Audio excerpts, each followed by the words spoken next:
Good morning, welcome to my another vlog. এখন হাজব্যান্ডকে বের করে বেরিয়ে গেছে, বের করে দিয়েছে বলছি, অফিসে রওনা করিয়েছি। এখন দ্বিতীয় দফা চা খাবো। একবার চা খেয়েছি, আরেকবার চা খেতে হয়। লিকার চাই খাই, সে দার্জিলিং টি একটু ভিজিয়ে। আর সেদিন বাজারে পটল পেয়েছি একটি নির্দিষ্ট দোকানে, সব দোকানে পাওয়া যায় না, ইন্ডিয়া থেকে আসে তো।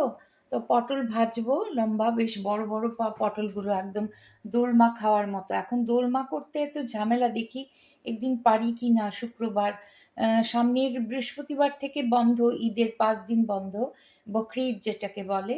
তখন দেখি হাজব্যান্ড বাড়িতে থাকবে, আমরা কোথাও যাচ্ছি না। আমাদের স্কটল্যান্ড যাওয়ার ছিল, ভিসা হয়ে গেছিলো, কিন্তু এখন যাচ্ছি না, কারণ 21শে জুন যাচ্ছি আমরা ইউএসএ তে, শিকাগোতে ছেলের কাছে। আর লাল শাক বানানো হয়েছে, লাল শাক সেদিন এনেছিলাম বলেছি। লাল শাক তো বানিয়েছে কাল। হাসিম মিয়া আসে, যে আমার কুক, রোববারই শুধু আসে। ও কেটে টেটে দিয়েছে, এখন কি জানি করেছে, কিরকম খেতে হয়েছে জানি না। বাকি রান্না আমিই করি, আলু ভাজা আর শাকই শুধু করিয়েছি। আর এখানে মাছ আনিয়েছিলাম, মাছ হলুদ নুন মাখানো আছে। মাছের ঝোল করব পাতলা করে, কালো কালো জিরা কাঁচা লঙ্কা চিড়ে। আর এখানে গ্রাইন্ড করে নিয়েছি একটু কুচি টমেটো, কাঁচা লঙ্কা আর এক কুচি আদা। এটা গ্রাইন্ড করে নিয়েছি, এটা দিয়ে পাতলা করে ঝোল করব, কারণ আমার বিশেষ করে ভীষণই গ্যাস্ট্রিকের সমস্যা হচ্ছে। কাল তো মাছ ভাজা খেয়েছি, আর গরম গরম ভাত হবে রাইস কুকারে। রাইস কুকারটা মাজতে হবে, ভালো লাগে না মাজতে। এখন চা হয়ে গেছে, বাস এখন একটু পটলটা বসিয়ে দেব আমি। সাথে থাকুন, দেখতে থাকুন।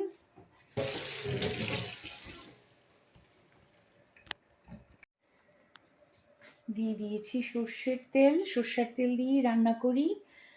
আর ওই সাদা তেলও রাখি, রিফাইন্ড অয়েল। এগুলো যে সুজির হালুয়া, যেমন গতকাল সন্ধ্যাবেলা সুজির হালুয়া করেছিলাম, বা চিড়ের পোলাও, ওগুলোতে ঘি আর এটা দিয়েই করি আর কি, এটা রাখি একটা। কিন্তু মেইন রান্নাটা, মাছ তো করি সর্ষের তেলে, এমনিতেও সর্ষের তেলটাই আমরা প্রেফার করি। পটলগুলোকে চিড়ে হলুদ নুন মাখিয়ে নিয়েছি, সাথে দুটো কাঁচা লঙ্কা চিড়ে দেবো। আমার তো এই ভাজা খেতেই ভালো লাগে। আর আলু ভাজা আছে, ডুমো ডুমো করে। আগামীকাল কি দেবো লাঞ্চে হাজবেন্ডকে, সেটা এখন থেকেই ভেবে রাখি। কিছু বাদাম ভেজে রাখবো, বাদাম ভেজে কিশমিশ দিয়ে কাল ফ্রাইড রাইস করে দেবো। ফ্রাইড রাইস, এখন ভাতটা ঝরঝরে করে চালটা ভিজিয়ে নিই। সাথে থাকুন, দেখতে থাকুন। এখন একটু গান প্র্যাকটিস করব, গান নইলে না আর হয় না। গত 2 দিন ধরে গান প্র্যাকটিস হয়নি, শনিবার আর রোববার। আজকে সোমবার, আজকে একটু প্র্যাকটিস করব। কারণ এরপরে একটু চান করে শিবের মাথায় একটু, আজকে সোমবার তো আমি আর কোনো পুজো করি না সেরকম, শিবের মাথায় একটু জল দেব। গতকাল তো ষষ্ঠী ছিল, আমরা তো বাঙাল, আমাদের তো জামাই ষষ্ঠী, আমার তো মেয়েই নেই। তো এই মানে একটু ফুলই দিয়েছি মা বাবা শ্বশুর শাশুড়ির ছবিতে, আর মা দুর্গা আর ইয়েতে কিছু ফুল ছিল। আজকে খালি শিবের মাথায় শুধু একটু চন্দন জল ঢালি আর কি, ওম নমঃ শিবায় বলে, এইটুকুই করা। কারণ এর বেশি আমার পক্ষে সম্ভব হয় না পা নিয়ে। আমি এখন ওই মনে মনে স্মরণ করাটাতেই বেশি গুরুত্ব দিচ্ছি এখন। মাছগুলো ভাজা হচ্ছে, এখন কালো জিরে আর ইয়ে দেবো, আমি সাঁতলে নিচ্ছি আর কি, অল্প ভাজা। এখানে পটল ভাজা হচ্ছে, চাল ভিজিয়ে রেখেছি। এই লম্বা লম্বা বিস্কিটগুলো না এখানকার স্পেশাল, খুব স্বাদ খেতে। একটু অ্যাসিডিটি হয়ে যায়, প্রচুর বাটার দেওয়া হয় বোধহয়, লেয়ারে লেয়ারে, খুব ব্রিটেল আর কি, ধরলেই ভীষণ মোলায়েম, মুখে দিলে গলে যাবে। এটা আমি পছন্দ করি। তারপর খাবো প্রেশারের ওষুধ, এই যে প্রেশারের ওষুধ। আর ওই গান প্র্যাকটিস করব আমি। এই গানটা সেদিন রিহার্সালে গিয়েছিলাম, ওইটা আর কি, এ লিড এ এ দিলে নাদান, হ্যাঁ ওইটা এখানে শুনবেন। কিছুটা, সবটা তুলিনি, সবটা প্র্যাকটিস হয়নি। এটা গাইবো ফাংশানে। আর বাকি যে বড় ফাংশন হতে চলেছে সেপ্টেম্বর মাসে, সেটা করবো। পাখিগুলোকে জল দিতে হবে, জল শুকিয়ে গেছে, কালকেই দেওয়া হয়েছে। বাটিটা এত গরমে জল শুকিয়ে যায়। এই যে বিস্কিটের প্যাকেটটা, এখানে ফ্রুটস, এখানে রেখেছি, এগুলো গোছাইনি, মটর ডালের প্যাকেট। এটা আমি নিয়ে যাবো ছেলের কাছে, ওইখানেও পাওয়া যায় শিকাগোতে। তবু মটর ডালের বড়া করে ডালনা টালনা করতে ভাল লাগে। আর এটা যদি কিছু পোলাও বা পায়েস করি, একটা আতপ চালের প্যাকেট পেয়েছি। এই কৌটোটা ধুয়ে দিয়েছি, বিস্কিট বা কোনো কিছু রাখি। এই যে ফ্রুটস, এখানে হলুদ জল ভিজিয়ে রেখেছি, আমার হাজবেন্ড খেয়ে গেছেন। আমার জন্য হলুদ জল, একটু লেবু চিপে এটা খাবো। এখন মাছের ঝোলটা রান্না করে নিই, প্রায় হয়েই গেছে সাতলানো। এখানে দিয়েছি কালো জিরে আর কাঁচা লঙ্কা চিড়ে দিলাম। এখন দিয়ে দেবো মশলাটা যেটা রেডি করাই আছে। এই যে এটার মধ্যে হলুদ ফেলে দিয়েছি, কাঁচা লঙ্কা বাটা দিয়ে করব। ধনে পাতা আছে, কিন্তু ধনে পাতা খেলে না, আমার খুব পছন্দ ধনে পাতা খেলে আমার সহ্য হয় না। এটা ঢ্যাঁড়স খেলে সহ্য হয় না। আজকাল পেটের সমস্যা এত বাড়ছে যে অনেক প্রিয় জিনিস আমি এখন ছেড়ে দিতে হচ্ছে। আমার হাজব্যান্ড খুব রাগ করবে যে তুমি ভোগো, তারপরেও তুমি ভ্যায়ের মতো খাও, খেয়ে খেয়ে অসুস্থ হও। কষ্টটা তো আমিই পাই। তো শুধু মানে অনেক কিছু হজম হচ্ছে না আজকাল। তো এই জন্য জানি না, ধনে পাতা দিয়ে একদম আলু টালু ছাড়া পাতলা একটা ঝোল করবো ভেবেছিলাম। এই যে মাছগুলো সাঁতলে রেখেছি, এই যে দিয়ে দিচ্ছি। টমেটোটা গ্রাইন্ড করে দিয়েছিলাম, টমেটো একটু আর কুচি দিলে হতো। মশলাটা ভাজা হচ্ছে, তারপর দেবো গরম জল। এখানে আমি সবসময় চায়ের দিকটাকে গরম জল করে রাখি। ইলেকট্রিক কেটলি নষ্ট হয়েছে, ইলেকট্রিক কেটলি আর কিনিনি, বারবার নষ্ট হয়। আর এখানে জায়গাটা খুব কম, এদিকে আছে যে এখানে জায়গাটা, এই রান্নাঘরের এটাই অসুবিধে, মানে এইটুকু জায়গাতে হয়ে যায়, মানে তাক বা মানে সাফিসিয়েন্ট না আর কি। আমি আর নিজে কিছু করেও নিতে পারলাম না, তো অসুবিধাই হচ্ছে রান্না করতে।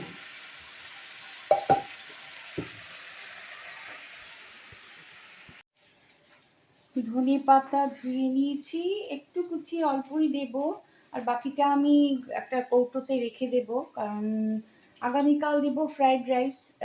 কাল তো মঙ্গলবার, আর বুধবার দিন আমার কিছু একটা দিতে হবে, রাজমা বা কোনো কিছু ডাল মাখানি, মিক্সড ডাল সেদ্ধ করা আছে, সেটাতে একটু দিয়ে দেবো আর কি। ধনে পাতাটা রাখা তো যায় না, একটু ভিজিয়ে ফেলেছি, তো এটা শুকিয়ে কিছুটা কৌটোতে টিফিন বক্সে কন্টেনারে রেখে দেবো এয়ারটাইট করে। দেখতে থাকুন, সাথে থাকুন। পটল ভাজা প্রায় হয়ে গেছে। পটল দেখে মনে হলো, পটল ভাজাটাও কিন্তু দেখতে ইজি, কিন্তু এতটা ইজি না।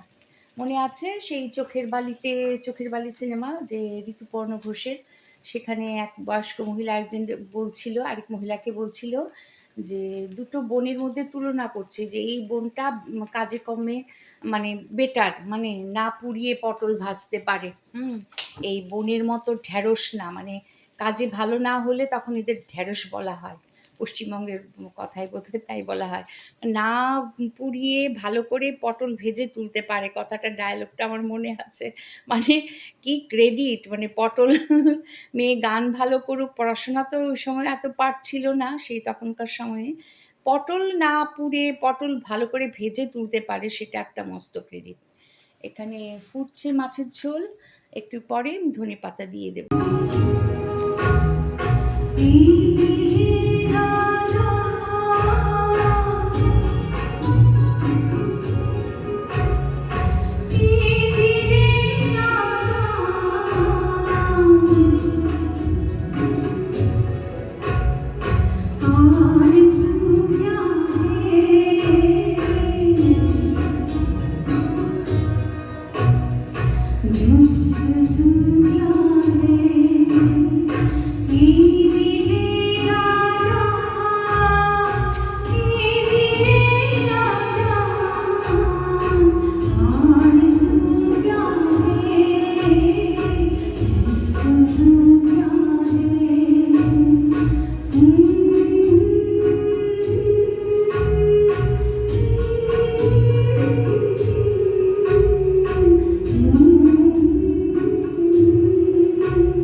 कैसी उलझन है,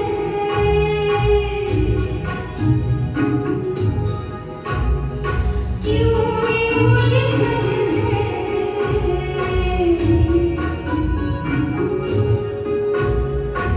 एक साया सा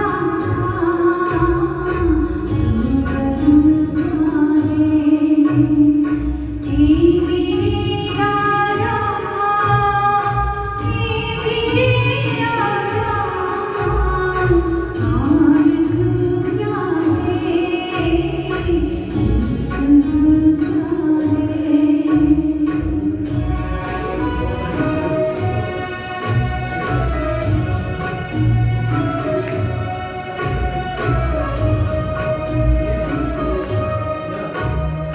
क्या क़यामत है,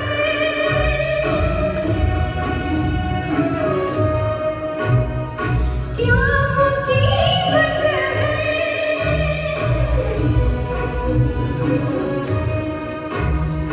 कि नहीं सकते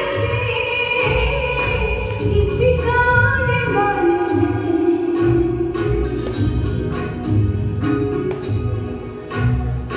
जिंदगी जैसी खोई खोई है, हैरान हैरान है।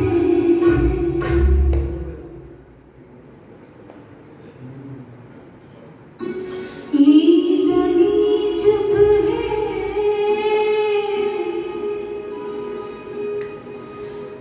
आसमां चुप है,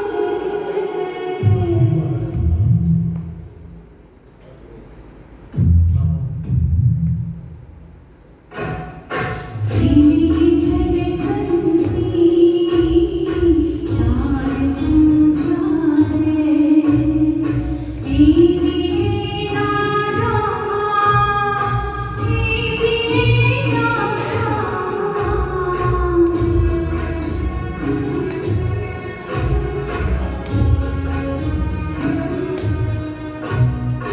ये दिल